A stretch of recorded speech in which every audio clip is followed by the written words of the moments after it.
Hello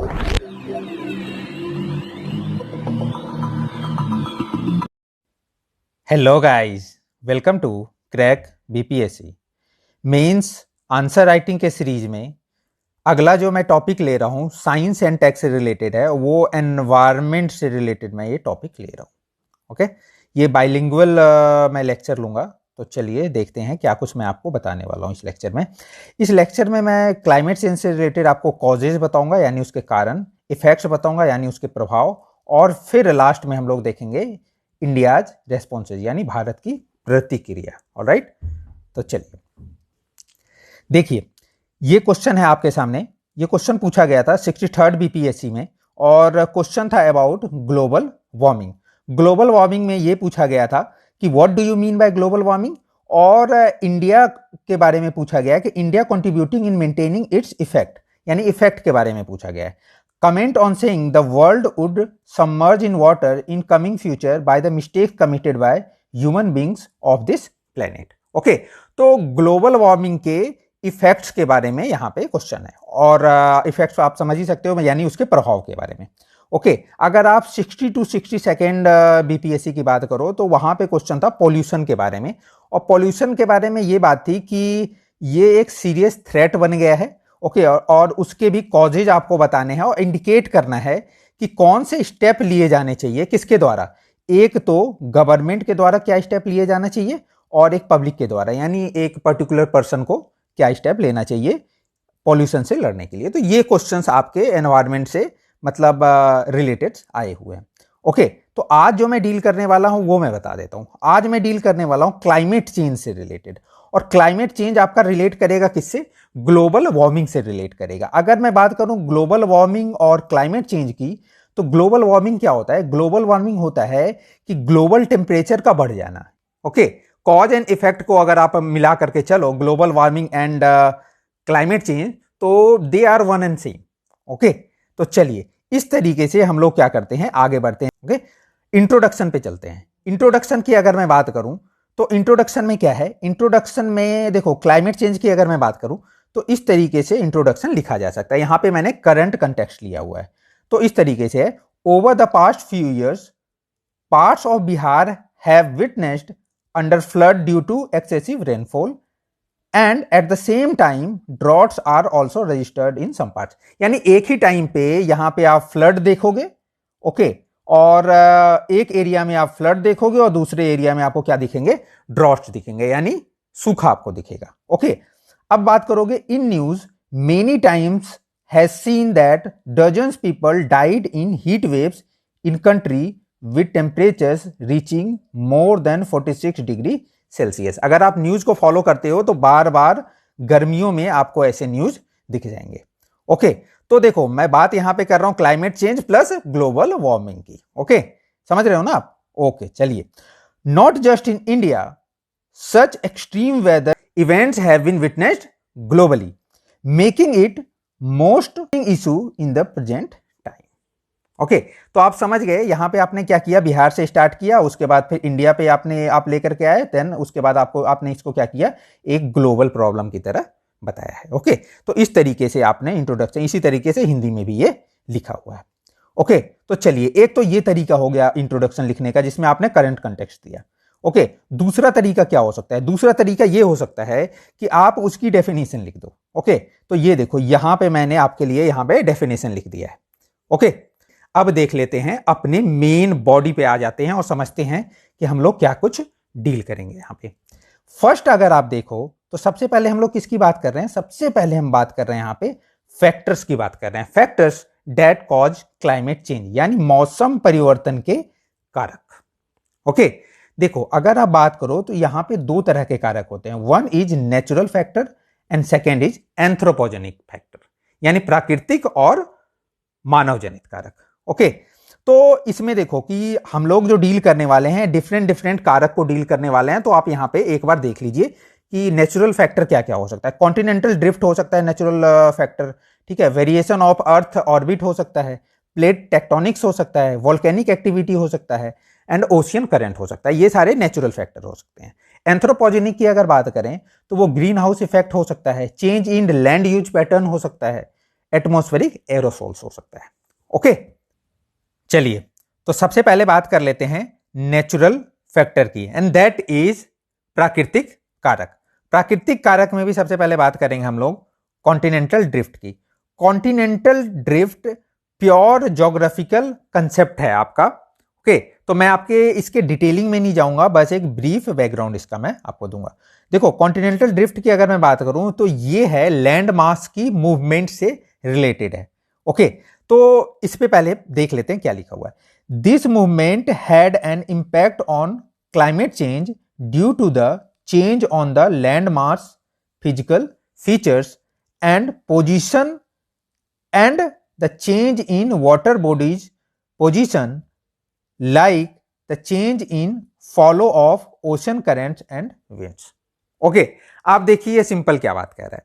simple ये कह रहा है, जैसे सपोज करो कि अभी आप जो इंडिया देख रहे हो जिस जगह पे, उस जगह पे पहले इंडिया नहीं हुआ करता था।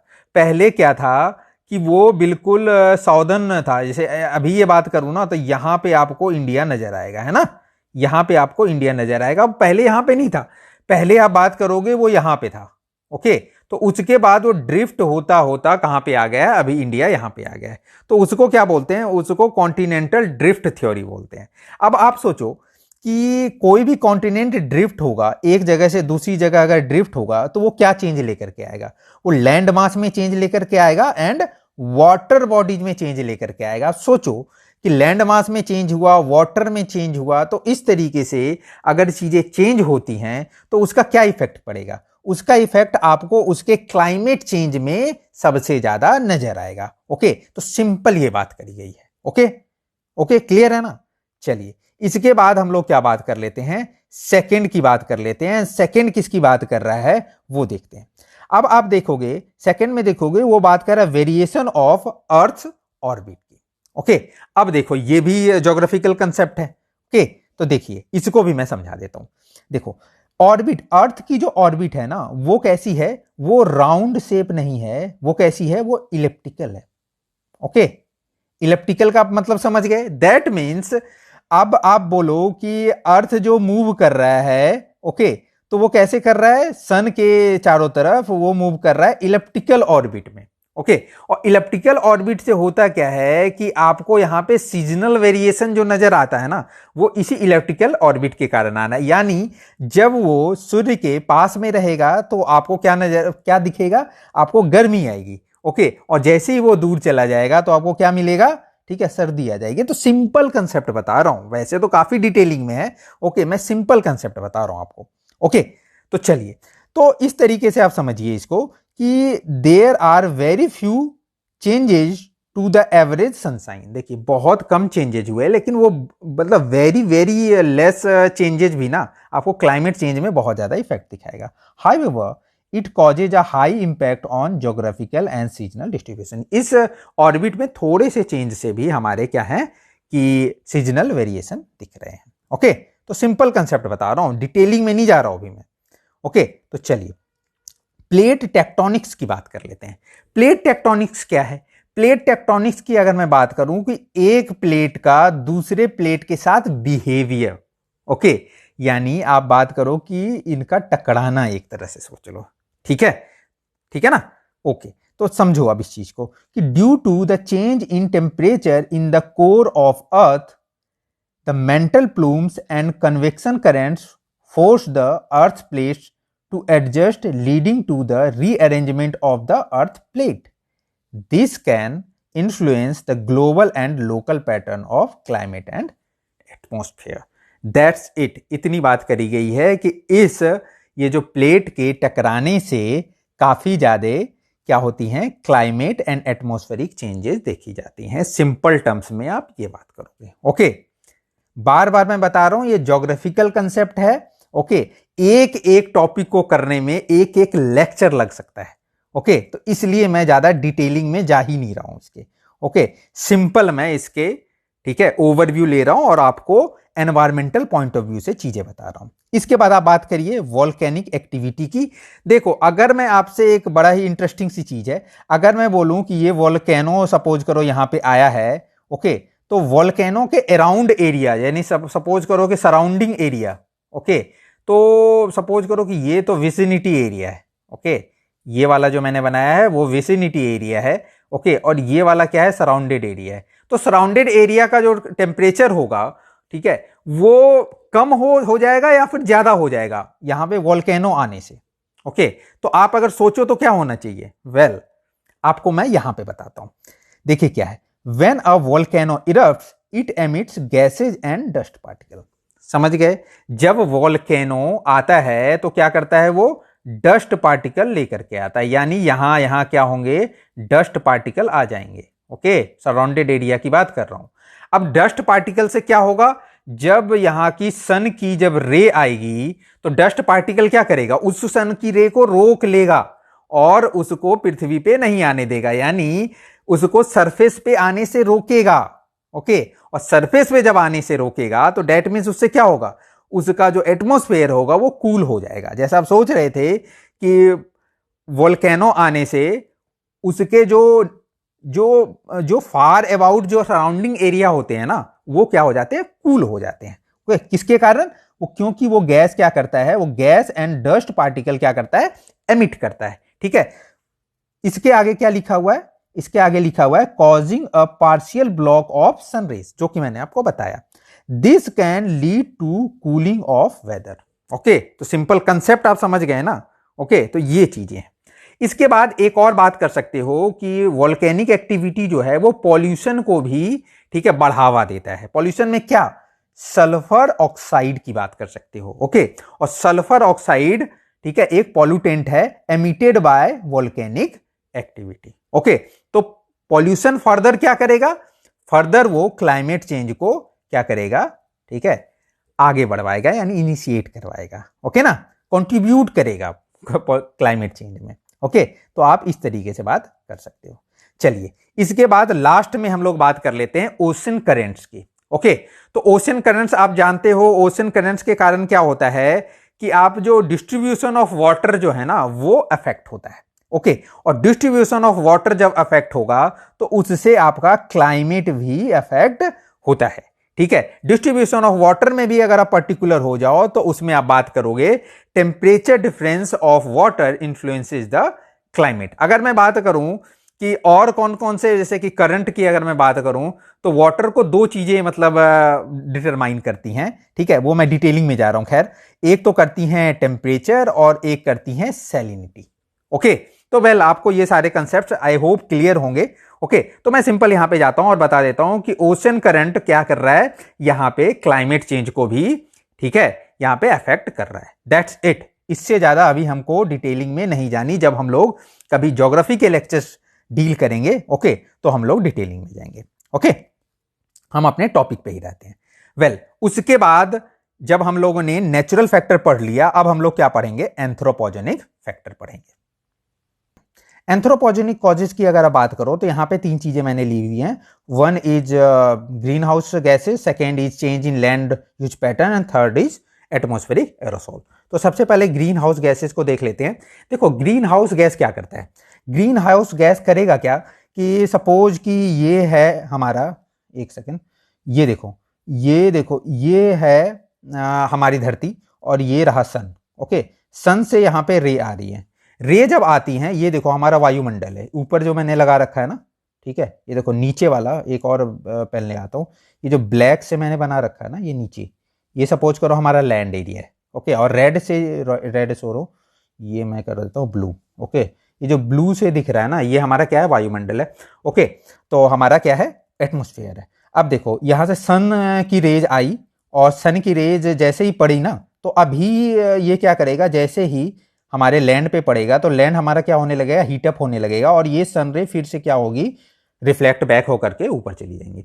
ओके, तो अब देखो बात क्या होती है कि ग्रीन हाउस गैसेज जो यहां पे होती है ना, तो वो जनरली क्या करती हैं कि इस सनरेज को ट्रैप करती हैं और चीजों, मतलब जो वायुमंडल है हमारा ना, ठीक है, तो हमारे सराउंडिंग एरियाज को गर्म कर देती हैं। ओके, एक तो लैंड हमारा गर्म होता है और एक सराउंडेड एरिया हमारा गर्म होता है। तो इस चीज को आपको समझना है, दो चीजों के तरीके से हमारा चीजें गर्म होती हैं। ओके, तो देखो सराउंडेड में, सराउंडेड एरिया में जितना ज्यादा गैसेज होंगी, ओके, तो उतना हमारा वायुमंडल क्या होगा, गर्म होगा। ओके, तो देखो क्योंकि अभी क्या है, ग्रीन हाउस गैसेज की मात्रा ज्यादा बढ़ गई हैं, तो उससे क्या है कि ग्लोबल वार्मिंग की समस्या क्या है, ज्यादा है। तो इस तरीके से आपको समझना है, ठीक है। तो अब देखो, the green house gases absorb heat radiation from sun, this has led to more absorption and retaining the heat in the atmosphere. ठीक है, यही चीज मैंने आपको बताया है, वो क्या करता है, रिटेन कर लेता है, ठीक है, एटमोस्फेयर में। ठीक है, this resulted in an increase in global temperature. Clear, वो ग्लोबल टेम्परेचर को क्या करेगा, इंक्रीज करेगा। जितना ज्यादा आपका ग्रीन हाउस गैसेज होंगे, ओके, उतना ज्यादा गर्मी होगी। ओके, चलिए अब बात करेंगे the main green house gases include. जैसे आप देखिए CO2 की बात कर सकते हो। देखो, CO2 जनरली कहां से रिलीज होता है, वो इंडस्ट्रियल प्रोडक्ट्स जो आप देखोगे, इंडस्ट्रियलाइजेशन की बात कर सकते हो। तो इंडस्ट्रियल रेवोल्यूशन जब आया था ना, तो उससे बहुत ज्यादा CO2 रिलीज हुआ था। डिफोरेस्टेशन की बात कर सकते हो, ओके, तो उससे CO2 क्या हो रहा है, इंक्रीज हो रहा है। ओके, अब आप बात कर सकते हो कि क्लोरोफ्लोरोकार्बन। CO2 देखो डिफोरेस्टेशन से इंक्रीज नहीं होता, वो CO2 का यूज नहीं हो पाता। सिंपल आप ये बोल सकते हो। क्लोरोफ्लोरोकार्बन कहां से आता है, वो इंडस्ट्री से आता है। जैसे रेफ्रिजरेटर वगैरह आप देखते हो ना, ठीक है, घर पे आप AC यूज करते हो, तो उसमें क्लोरोफ्लोरोकार्बन यूज होता है। ओके, तो आप इसकी बात कर सकते हो। मीथेन जनरली कहां पे यूज होता है, तो मीथेन आपको ऑर्गेनिक मैटर में दिखेगा, एग्रीकल्चर प्रोडक्ट्स में दिखेगा, या फिर ये किसी मतलब जानवर या फिर मनुष्य के भी शव जो हम जलाते हैं ना, उससे मीथेन बहुत ज्यादा निकलता है। ओके, अब आप बात कर सकते हो वाटर वेपर की। ठीक है, तो वाटर वेपर तो आपको पता ही है कि मतलब ऑल ओवर मतलब दिखता ही है। ठीक है, नेक्स्ट आप नाइट्रस ऑक्साइड की बात कर सकते हो, ये भी एग्रीकल्चर में आपको दिख जाता है। ओके, तो इस तरीके से आप बात कर सकते हो कि मतलब कहां कहां से मतलब ये आता होता है। ठीक है, तो ये आपने बात कर दी। अब आप बात करोगे change in land use pattern. Okay, आपको याद रहे ये मैं एंथ्रोपोजेनिक फैक्टर डील कर रहा हूं। ओके, यानी मैन मेड, हम लोगों ने ये सब ला करके दिया है। एक्चुअली में ये नेचुरली नहीं हो रहा है, हम लोग कर रहे हैं ऐसा कुछ। ओके, तो change in land use pattern की बात करते हैं। तो कैसे चेंज हो रहा है हमारा लैंड यूज पैटर्न, देखो, half of the land use change is said to be have happened during the industrial era. देखो, इंडस्ट्रियल एरा यानी इंडस्ट्रीज लगी, और half of the land use मतलब जितने भी लैंड थे, हाफ तो हमने इंडस्ट्री के पर्पज से ही यूज कर लिया। ठीक है ना। अब बात क्या करेंगे, most of the forest were replaced by agriculture. जितने भी फॉरेस्ट हैं आप देख रहे हो कि मतलब ये एग्रीकल्चर से रिप्लेस कर दिया गया। पहले तो एग्रीकल्चर से रिप्लेस किया गया, उसके बाद इंडस्ट्रियलाइजेशन उसमें किया गया। समझ रहे हो ना। तो फॉरेस्ट का तो मतलब कहीं पे रहा ही नहीं, बहुत कम फॉरेस्ट हैं। ठीक है, अब replaced by agriculture, cropping and grazing of lands. ठीक है, ये चीजें तो बिल्कुल क्लियर है, अपने तरीके से आप लिख भी सकते हो। उसके बाद आप बात करोगे एल्बिडो को। एल्बिडो क्या होता है, एल्बिडो अगेन फिर आपका ज्योग्राफिकल कंसेप्ट है। ये होता है reflectivity of an object in space. Okay, यानी कितना रिफ्लेक्ट कर सकता है कोई भी चीज, उसको क्या बोलते हैं, उसका एल्बिडो बोलते हैं। जैसे कि आप बर्फ बोलोगे ना, स्नो। ओके, तो वो क्या करता है कि वो सबसे ज्यादा हाईएस्ट एल्बिडो होता है, यानी उस पे जैसे ही आपकी मतलब सनलाइट पड़ेगी ना, वो रिफ्लेक्ट कर जाएगा। और ब्लैक कपड़ा कोई भी आप देखोगे ना, तो उसका एल्बिडो सबसे कम होता है। क्यों, क्योंकि वो सबसे ज्यादा क्या करता है कि सनलाइट को एब्जॉर्ब करता है। ठीक है ना, तो इस तरीके से आप बात कर सकते हो। ठीक है ना। चलो, अब ये बात करोगे एटमॉस्फेरिक एरोसोल। एरोसोल क्या होता है, एरोसोल की अगर आप बात करो तो एरोसोल होता है एनवायरमेंट में छोटे छोटे जो पार्टिकल्स होते हैं ना, एरोसोल्स। ठीक है, तो उसकी हम लोग बात कर रहे हैं। ठीक है, देखो, atmospheric aerosols can scatter and absorb the solar and infrared radiation. Okay, तो ये सारी चीजें वो कर सकता है। ठीक है, and change microphysical and chemical properties of clouds. Clouds के भी माइक्रोफिजिकल एंड केमिकल प्रॉपर्टीज को चेंज कर सकता है। क्लाउड फॉर्मेशन कैसे होता है मैं आपको बता देता हूं। क्लाउड फॉर्मेशन के लिए एक पर्टिकुलर कोई भी एक सॉलिड पार्ट चाहिए। ओके, और उसके ऊपर क्या है, फिर आपका क्या है, वाटर वेपर आने लगेगी, और धीरे धीरे क्या है, फिर वो क्लाउड का फॉर्म लेता है। ओके, समझ रहे हो ना। तो ये आप सॉलिड पार्टिकल आप एरोसोल फॉर्मेशन की तरह छोटे में आप समझ सकते हो। ठीक है ना, तो इस तरीके से आप समझिए इसको। चलिए आगे बात करते हैं कि पोटेंशियल इफेक्ट्स। देखो, अभी तक हमने क्या देख लिया था, सारे कॉजेज देख लिए। कॉज के बाद हम लोग क्या आप देख रहे हैं, इफेक्ट्स की बात कर रहे हैं। ठीक है, potential effects of climate change in India. ठीक है, यानी प्रभाव की बात कर रहे हैं। ओके, तो यहां देखो, यहां पे भी डिफरेंट डिफरेंट प्रभाव मैंने बता रखे हैं, तो वन बाय वन हम लोग इसको डिस्कस करेंगे। तो मैं एक बार बता देता हूं। चलिए, राइज इन एटमॉस्फेरिक टेम्परेचर है, change in landscape, sea level rise, increased in the risk of natural and man-made disaster, a risk to ecosystem, ocean acidification, economic impact, health issues, and last one is agriculture productivity and food security.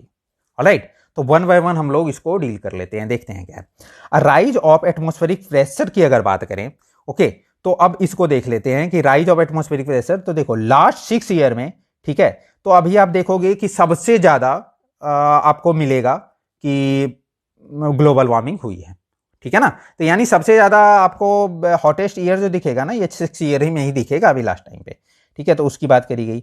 फिर आप बात करी गई है कि the increase in temperature is the major cause of current increase in heat related death and illness, okay, तो वो सारी बात कर दी गई। राइज इन सी लेवल, देखो राइज इन सी लेवल किसके कारण हो रहा है, वो ग्लोबल वार्मिंग के कारण हो रहा है। And N increase in intensity of natural disasters, okay, तो आप नेचुरल डिजास्टर जैसे कि आप फ्लड की बात करो, ओके, तो वो किसके कारण हो रहा है, वो ग्लोबल वार्मिंग के कारण हो जाए, वो राइज इन एटमॉस्फेरिक टेम्परेचर के कारण हो रहा है, ओके। जितना ज्यादा टेम्परेचर ज्यादा होगा, बारिश की संभावना उतनी ज्यादा है। क्यों? क्योंकि गर्मी होने के कारण वो वाटर जो है वो वेपर में कन्वर्ट हो जाता है, और ये वाटर है ना, ये वाटर क्या होगा, वेपर में कन्वर्ट होगा और बाद में वो बादल का रूप लेगा, और बादल के रूप होने के बाद क्या होगा, फिर वो बारिश करवाएगा। ऐसे ही तो होता है ना। तो ये कंसेप्ट आप बता सकते हो, ओके। तो ये फर्स्ट तो आपने बता दिया। देन सेकंड को देखो, ठीक है, सेकंड की बात करते हैं। सेकंड क्या बात कर रहा है, सेकंड बात कर रहा है कि increasing temperature and changing climate weather pattern across the globe led to shift the tree and plant towards polar region and mountains. अब देखिए, चेंज इन लैंडस्केप की बात करो, तो लैंडस्केप की अगर बात करो, देखो ग्लोबल वार्मिंग हो रही है, टेम्परेचर इंक्रीज हो रहा है। टेम्परेचर इंक्रीज होने का मतलब क्या है कि अगर आपको मैं फिर से ज्योग्राफिकल कंसेप्ट पे लेकर के आ रहा हूँ, ये देखो, ये आपका ग्लोब है। अब यहाँ पे आप क्या देखते हो, ये आपका इक्वेटर है। जैसे जैसे आप ऊपर जाते हो तो क्या होता है, जैसे आप कोल्ड रीजन में चले जाते हो, ये आपका पोल कहलाता है, यही है ना। ये आपका जैसे जैसे आप मतलब नॉर्दर्न यहाँ से आप जाते जाओगे और इधर आप सर्दर्न आ जाते जाओगे, तो आपका क्या मिलेगा, कोल्ड टेम्परेचर मिलता जाएगा। लेकिन ग्लोबल वार्मिंग के कारण क्या है, ग्लोबल वार्मिंग के कारण ओवरऑल टेम्परेचर क्या हो रहा है, इंक्रीज हो रहा है। यानी आप देखोगे कि पहले टेम्परेचर यहां पे जितना हुआ करता था, ठीक है, आजकल कहां पे मिलेगा, आजकल वो मिलेगा थोड़ा सा ऊपर, समझ रहे हो ना। यानी वो शिफ्ट हो रहा है, ठीक है ना। वो टेम्परेचर का जो पैटर्न है ना, वो मतलब थोड़ा सा, अगर आप नॉर्दर्न देखो तो नॉर्थ साइड शिफ्ट हो रहा है, सर्दर्न देखो तो साउथ साइड शिफ्ट हो रहा है, ठीक है। तो इस शिफ्टिंग को आप समझ गए। तो इसी शिफ्टिंग की हम लोग बात कर रहे हैं। तो इस शिफ्टिंग से क्या होगा, शिफ्टिंग से ये होगा कि प्लांट्स और ये जो एनिमल्स होंगे ना, ठीक है, उनको भी शिफ्ट होना पड़ेगा। क्योंकि देखो प्लांट्स ना पर्टिकुलर अपने एक हैबिटेट होता है उनका, और उसी के अकॉर्डिंग वो जन्म लेते हैं, ठीक है ना। तो उनकी भी शिफ्टिंग इस तरीके से होती है, ओके। तो ये बात करी गई है। और क्योंकि प्लांट शिफ्ट होगा तो उसी अकॉर्डिंग एनिमल भी शिफ्ट होगा, ठीक है ना। तो ये बात करी गई। The animal that are dependent on them will be forced to follow them for survival, that's it, ठीक है। और उसका इफेक्ट क्या होगा, ह्यूमन लाइफ पे भी पड़ेगा, ओके। प्लांट और एनिमल अगर शिफ्ट हो रहे हैं तो ह्यूमन पे पड़ेगा ना, ठीक है। तो उसका इफेक्ट ह्यूमन लाइफ पे भी पड़ता है, ठीक है। Other species like polar bear dependent on ये cold terrains will not have any habitat. अब सोचो कि पोलर बियर जो कि पोल्स में ही पाए जाते हैं, अब तो पोलर मतलब कुछ रहा ही नहीं ना, पोल्स का जो टेम्परेचर था वो इंक्रीज हो गया, ठीक है। तो अब पोलर बियर जो कि मतलब रहते थे पोल्स में ही जनरली, उसको टेम्परेचर बहुत कम चाहिए, वो अब रहा ही नहीं। तो ये जो पोलर बियर है ना, वो एक्सटिंक्ट धीरे धीरे होते चले जाएंगे, ठीक है। तो इसकी बात करी गई है, आप समझ गए। नेक्स्ट चलते हैं, नेक्स्ट क्या बात है। नेक्स्ट आप देखोगे, नेक्स्ट बात करी गई है आपकी सी लेवल राइज की। सी लेवल राइज की अगर आप बात करो तो सी लेवल राइज के लिए क्या मतलब चीजें चाहिए, देखो, N increase in temperature of earth. Temperature of earth अगर इंक्रीज हो जाता है, ठीक है, तो उससे होगा क्या, उससे ये होगा कि थर्मल एक्सपेंशन होगा, ठीक है। थर्मल एक्सपेंशन आप समझते हो ना। यानी अगर आप बात करो वाटर की, एक वाटर मतलब ये एक गिलास पानी अगर वाटर फॉर्म में है और एक गिलास वही पानी, ठीक है, अगर वो वेपर के फॉर्म में है, तो वॉल्यूम कौन सा ज्यादा लेगा, यानी कौन सा जगह लेगा ज्यादा। वही एक गिलास पानी अगर वेपर में चला जाए ना, तो हो सकता है एक बाल्टी और उससे भी ज्यादा जगह ले ले, ठीक है। आप समझ रहे हो ना। इसी तरीके से जब टेम्परेचर इंक्रीज होता है ना, तो उसका मतलब वाटर का वॉल्यूम भी क्या हो जाता है, इंक्रीज हो जाता है। तो इसलिए तो आप देखोगे इस कारण से, क्योंकि टेम्परेचर इंक्रीज हो गया है, तो वाटर भी का वॉल्यूम भी इंक्रीज होगा और इससे क्या होगा, सी लेवल राइज होगा। एक तो ये फिनोमेना बता दिया। दूसरा ये है मेल्टिंग ऑफ ग्लेशियर, यानी ग्लेशियर्स जो थे, यानी बर्फ जो थी वहां पे, वो सारी क्या हो रही है, मेल्ट हो रही है। और मेल्टिंग के कारण क्या हो रहा है, मेल्टिंग के कारण अगेन वही सी लेवल राइज को इफेक्ट कर रहा है। ठीक है ना, समझ रहे हो ना।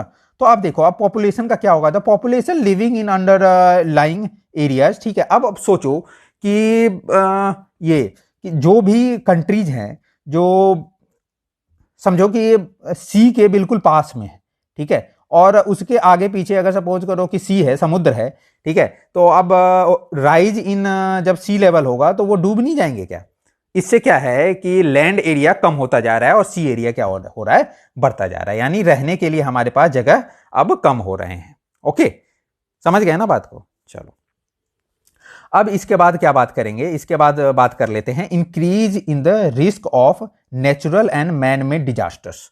ओके, अब दो तरह की बात करो आप, नेचुरल डिजास्टर की बात करो एंड मैन मेड डिजास्टर की बात करो। ठीक है, नेचुरल डिजास्टर की अगर मैं बात करूं तो आप बात कर सकते हो, जैसे मैं एग्जांपल अभी बता देता हूं, बहुत इजीली बता देता हूं। ठीक है, ये ड्रॉट जो है ना, इसको आप कह सकते हो कि नेचुरल डिजास्टर है। ठीक है, आप कह सकते हो drought is a natural disaster, लेकिन intensified and increase number of drought is man made disaster.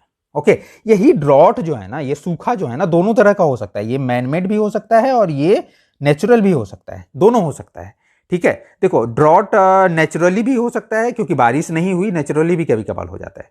ठीक है, लेकिन अगर हम लोग जिस तरीके से हमारा लाइफ पैटर्न चेंज होता जा रहा है उसके कारण ये और ज्यादा प्रोन हो गया है।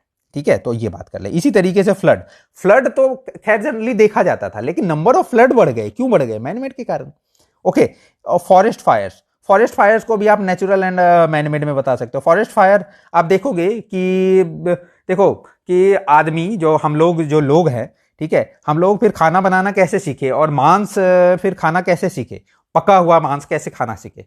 हम इसलिए खाना सीखे क्योंकि ये था कि ट्री टू ट्री वो मिले और फॉरेस्ट फायर हुआ और उसमें कुछ जानवर भी, मतलब समझ रहे हो ना, कि जल गए और उनका मीट काफी सुंदर लगा, मतलब अच्छा लगा, टेस्टी लगा, मतलब वहां के लोगों को। ओके, तो इससे क्या हुआ कि इससे हमारी उत्पत्ति आगे बढ़ती चली गई। एनीवेज, हम उसके डिटेलिंग में नहीं जा रहे, मैं बता रहा हूं कि फॉरेस्ट फायर का नेचुरल फॉर्म क्या हो सकता है। और अभी आप एंथ्रोपोजेनिक यानी अमेजन फायर देख लो, ठीक है, और ऑस्ट्रेलियन बुश फायर की बात कर लो, ठीक है, तो कैलिफोर्नियन फायर की बात कर लो। तो ये फॉरेस्ट फायर जो अभी बहुत ज्यादा हो रहे हैं वो मैनमेड के कारण हो रहे हैं, एंथ्रोपोजेनिक है। ओके, तो दोनों बात कर सकते हो। इसी तरीके से आप हरिकेन्स एंड ये ट्रॉपिकल स्टॉर्म्स की भी बात कर सकते हो। ओके, और फिर आप बात कर सकते हो लैंड स्लाइड्स की बात कर सकते हो। उत्तराखंड में जनरली आपको ना न्यूज देखोगे तो ज्यादातर आपको लैंड स्लाइड्स के किस्से मिलेंगे। ठीक है ना, ये भी मैनमेड और एंथ्रोपोजेनिक दोनों है। ओके, ठीक है ना, तो ये सब बात कर ली। अब बात करते हैं कि a risk to ecosystem. Okay, अब रिस्क टू इकोसिस्टम, इकोसिस्टम की अब थोड़ी सी बात कर लेते हैं। इकोसिस्टम की अगर बात करें, देखिए an increase in temperature across the globe, सारी जगह आप एक ही बात कर रहे हो, increase in temperature, increase in temperature across the globe is changing the weather and vegetation pattern. Simple है, अभी आपकी बात कर ली गई थी कि अभी अभी मैंने बताया था ना कि आप अगर ग्लोब को देखो तो ये क्या हो रहा है, नॉर्दर्न शिफ्ट हो रहा है। ठीक है, हो रहा है ना, तो डेट मीन टेम्परेचर क्या हो रहा है, इंक्रीज हो रहा है। यानी अब ये जो शिफ्टिंग के कारण क्या होगा, उस शिफ्टिंग के कारण हमारा क्या होगा, इकोसिस्टम भी चेंज होता जाएगा। ठीक है ना, making the species to migrate to cooler areas for survival, यानी अपने कूलर एरिया, यानी नॉर्दर्न जा रहा है इधर और साउदर्न जाए तो इधर जा रहा है, समझ रहे हो ना। तो इस तरीके से कूलर एरिया में जा रहा है अपने सर्वाइवल के लिए। इससे क्या हो रहा है, इकोसिस्टम भी चेंज हो रहा है। This poses a threat to survival of numerous species, जैसे पोलर बियर का तो ऑलरेडी मैंने एग्जांपल दे दिया था। ओके, चलिए इसके बाद आप बात करोगे ओशन एसिडिफिकेशन। एसिडिफिकेशन आप क्या समझ रहे हो, एसिडिफिकेशन है कि CO2 कंसंट्रेशन का बढ़ जाना, सिंपल, CO2 कंसंट्रेशन का बढ़ जाना। Increase in CO2 concentration in the atmosphere has increase CO2 absorption in the ocean. Okay, एक तो ये आप समझ लो, और दूसरा चीज ये समझ लो कि जब आप ग्लोबल टेम्परेचर होता है ना ज्यादा, ओके, तो क्या करेगा, वाटर है सपोज करो यहाँ पे, और वो क्या करेगा, ज्यादा से ज्यादा क्या होगा, ग्लोबल टेम्परेचर इंक्रीज कर रहा है तो ये ज्यादा से ज्यादा वाटर को और ज्यादा, समझ रहे हो ना, कि वेपर में इंक्रीज करवाएगा और यहाँ का जो पानी होगा वो और ज़्यादा खारा हो जाएगा, यानी और ज़्यादा एसिडिक हो जाएगा, क्योंकि पानी कम है और सॉल्ट यहाँ पे ज़्यादा है। यानी वो क्या है कि मतलब एक विशियस साइकिल जैसा स्टार्ट हो जाएगा, एक बार स्टार्ट हुआ और होता ही चला गया। ठीक है, इस तरीके से। ठीक है, तो CO2 कंसेंट्रेशन बढ़ने से ऐसा कुछ होता है। ठीक है, this makes the ocean acidic. This can be harmful to many marine species like planktons and molluscs, corals etcetera. इन सब की आप बात यहाँ पे कर सकते हो। ओके, तो ये बात हम लोगों ने कर ली। इसके बाद वेरी वेरी इंपॉर्टेंट हम इसकी भी बात कर लेते हैं, इकोनॉमिक इंपैक्ट की बात कर लेते हैं। इकोनॉमिक इंपैक्ट की बात करें तो it is essential that if action is not taken to address the carbon emission, climate change could cost about 5 to 20% of the annual global GDP। अब आप देखो यहां पे GDP को इफेक्ट कितना कर रहा है, 5 to 20%। ये एक एस्टिमेट है, अगर अभी क्विक एक्शन नहीं लिया गया तो ये 5 to 20% ये जो GDP में जो आपको दिखेगा, ठीक है, ये डिक्रीमेंट वो किसके कारण दिखेगा, वो आपको दिखेगा क्लाइमेट चेंज में ये जो चीजें ढल रही हैं ना, चीजें हो रही हैं, उसके कारण आपको दिखेगा। ओके, ये एक एस्टिमेट है। ओके, चलिए उसके बाद आप बात कर सकते हो कि climate change can alter shore line habitat. मैंने इसके बारे में भी बता दिया था कि शोर लाइन हैबिटेट यानी कोई भी एक, सपोज करो कि कोई भी एक आइलैंड है। मालदीव्स की अगर मैं बात करूं, मालदीव कहां पे है? अगर आप इंडिया का मतलब देखो कि इंडियन ओशियन के अंदर इंडिया को, ठीक है, ये सपोज करो कि ये है हमारा इंडिया। ओके, ये सपोज करो यहाँ पे इंडिया और यहाँ पे नीचे जा करके यहाँ पे क्या है, ये है मालदीव। ओके, सपोज यहाँ पे है हमारा मालदीव। ओके, अब मालदीव में क्या हो रहा है कि मालदीव में जैसे जैसे ये ग्लोबल टेम्परेचर इंक्रीज हो रहा है तो इसके जो स्थान है ना, जिसका लैंड है, वो डूबते जा रहे हैं। ओके, तो मालदीव ने बात करी है इंडिया से कि हमारा जब ज़्यादा डूबने लग जाए ना तो आप मुझे क्या करना, हैबिटेशन देना। तो इंडिया ने भी एक तरह से हाँ बोली है।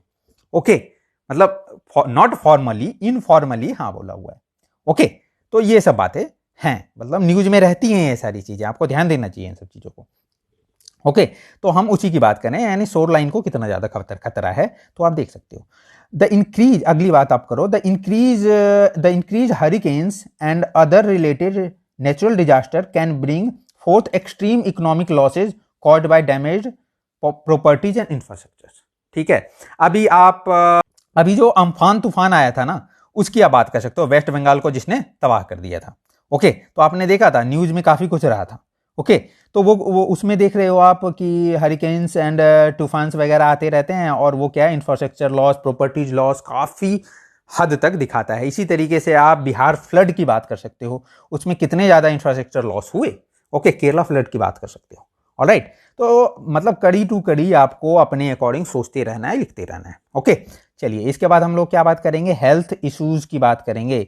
देखो, climate change increases the spreading of contagious disease as long term warm weather allows disease changing, ठीक है, disease carrying insects, animals and microbes to survive longer. Okay, warm condition में ये जो कीट पतंग होते हैं ना, ओके, वो ज्यादा टाइम तक सर्वाइव करते हैं। ओके, वो क्या है कि उनके सर्वाइवल के लिए थोड़ा सा वार्म टेम्परेचर उनको सूट करता है। ऑलराइट, तो जब वो सारे मच्छर वगैरह, कीट वगैरह, ये इनकी संख्या ज्यादा होगी तो हेल्थ इफेक्ट तो मतलब ऑटोमेटिक दिखेगा ही आपको। ठीक है, तो उसकी बात करी गई, कुछ एग्जांपल्स आप यहाँ पे पुटअप कर सकते हो, dengue, malaria and all that. Okay, locust attack की भी आप बात कर सकते हो। ओके ना, वैसे हेल्थ इश्यूज में तो नहीं आना चाहिए लोकस्ट अटैक, वो आपका आ जाएगा किसमें, फूड में आ जाएगा। ओके, एग्रीकल्चर, इसमें आ जाएगा आपका लोकस्ट अटैक की आप इसमें बात कर सकते हो, एग्रीकल्चर प्रोडक्टिविटी में। ऑलराइट, चलिए इसमें देखते हैं क्या कुछ है आपके लिए। ये देखिए, the crop cultivation is dependent on solar radiation, सबको पता है, फेवरेबल टेम्परेचर एंड प्रेसिपिटेशन, यही सारी चीजें तो चाहिए। ठीक है, और देखिए, the current climate change has affected agriculture productivity, food supply and food security. किसी से छुपा है क्या ये? ओके, कि क्लाइमेट चेंज के कारण कितना कुछ हम लोग सफर कर रहे हैं, particularly in agriculture sector. Okay, these effects are biophysical, देखो बायोफिजिकल भी है, इकोलॉजिकल भी है एंड इकोनॉमिक भी है, सबकी बात हम लोगों ने कर ली है। ओके, बायोफिजिकल यानी आपको मैंने बताया था कीट पतंग के बारे में, ठीक है। इकोलॉजिकल फैक्टर हम लोगों ने देख लिया। इकोनॉमिक, देखो इकोनॉमिक लॉसेज आपको दिख नहीं रहे यहाँ पे कि इतने ज्यादा फूड वगैरह जो खराब हो रहे हैं, इकोनॉमिक लॉस ही तो हो रहा है इससे। ओके, तो हम इसकी बात करेंगे। चलिए, तो अब देख लेते हैं